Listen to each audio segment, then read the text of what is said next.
गाठ असो कोणतीही, नका करू दुर्लक्ष. करा उपचार आधी, नाहीतर व्हाल कॅन्सरचे भक्ष. SSPM lifetime hospital Padave Sindhudurg. SSPM cancer centre. Mahatma Phule योजनेअंतर्गत कर्करोग तपासणी आणि उपचार पूर्णपणे मोफत. संपर्क 74 990 49 561 आणि 74 996 91 705. SSPM lifetime hospital Padve. SSPM cancer centre. Kankavli Narwade रस्त्यावरील शिवशक्तीनगर इथे एसटी आणि दुचाकीचा भीषण अपघात झाला. यामध्ये 2 जणांचा मृत्यू झालाय. दुचाकीसवार कणकवलीवरून हरकुळच्या दिशेने जात असताना एसटी कन्हेडीवरून कणकवलीच्या दिशेने येत होती. यावेळी शिवशक्तीनगर इथं दुचाकीस्वारांनी एसटीच्या उजव्या बाजूला जोरदार धडक दिल्यानं हे दुचाकीस्वार बाहेर फेकले गेले आणि गंभीर जखमी झाले. रुग्णालयात नेतानाच त्यांचा मृत्यू झाला.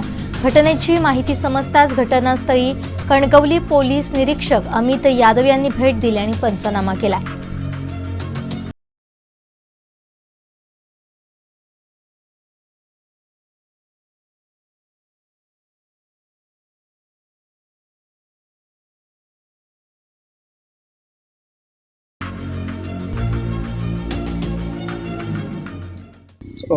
या बाबतीत पोलीस प्रशासनाला असं सांगायचं आहे की कणकवली ते कनेडी हा जो रोड आहे हा सिंगल रोड आहे आणि इथे लोकवस्ती जास्त आहे. कनेडीमध्ये राहणारे लोक जास्त आहेत आणि या वेळेला शाळा सुरू आहेत. गाड्या ह्या खूप फास्ट असतात, स्पीडने असतात. रस्त्याचे कठडे जे आहेत पावसामुळे जे गवत वाढले आहे त्यामुळे रस्त्याचा अंदाज येत नाही आहे. तर माझी आणि कणकवली पोलीस ठाणेकडून आणि सिंधुदुर्ग पोलीस ठाणेकडून सर्व वाहन चालकांना विनंती आहे की सर्वांनी आपल्या आपल्या ट्रॅकमधनं वाहनं चालवावीत, वेगावर नियंत्रण ठेवावं आणि हेल्मेटचा वापर करून अपघात कसे आपले टाळता येतील या दृष्टीने प्रयत्न करावेत. पोलीस प्रशासनाकडून जे काही आपल्याला मदत लागेल त्याची सर्व जबाबदारी पोलीस प्रशासनाची राहील. शिवशक्तीनगर कॉर्नरला एक मोठा अपघात झाला एसटी आणि दुचाकीमध्ये.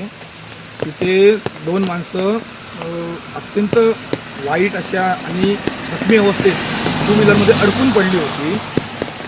तर मी कनेडीला माझ्या कामासाठी जात असता मी त्यांना बघितलं आणि लोकांची गर्दी असल्यामुळे मी तिथे धावत गेलो असतात ती माणसं रक्ताच्या थरात पडली होती. मग मी त्यांना गाडीत अडकल्यामुळे मी त्यांना बाहेर काढलं आणि तितक्यात ॲम्ब्युलन्स आली. ॲम्ब्युलन्स आल्याबरोबर मी त्यांना गाडीत ठेवलं आणि गाडी पाठवून दिली. आमचे दिवसभरातले सर्व अपडेट्स, ताज्या घडामोडी आणि थेट लाईव्ह पाहण्यासाठी सबस्क्राईब करा, लाईक करा कोकणचं नंबर 1 महा चॅनल कोकण 7 लाईव्हचं YouTube चॅनल.